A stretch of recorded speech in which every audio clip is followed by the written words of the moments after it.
post-Ferguson, those emotions became so part of the public conversation that I started to look for data to see, I know these things have to be, these violent encounters between the police and the African American community, in particular African American males, even more specifically, have to be happening, at a large, clip. And I just wanted to see what the numbers were. And what I found when I looked was that there really is no database at the national level, or that any state's required to actually keep track of what the interactions are like between the police and the community when it comes to shootings, specifically, whether they're lethal or not.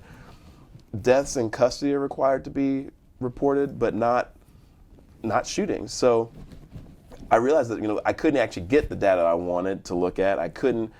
My gut told me something was true, but I had no way of proving it, and I knew therefore that no one else who had strong feelings about this issue was using any data to prove where they were coming from. So I said, let's try to create the database and get the data that people could use to either advocate for one position or another, or write academic papers about this topic, report about this topic if you're a journalist, and if you're a policymaker like myself, to legislate based on.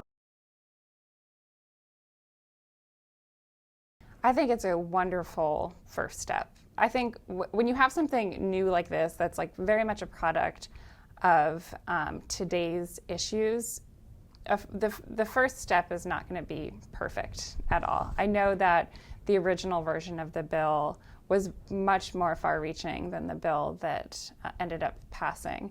The fact that it passed, I think, means that Texas cares about transparency, cares about getting the information to get to the bottom of the problem.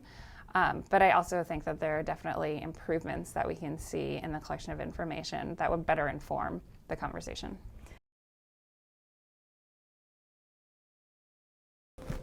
We need to be able to compare year-over-year data.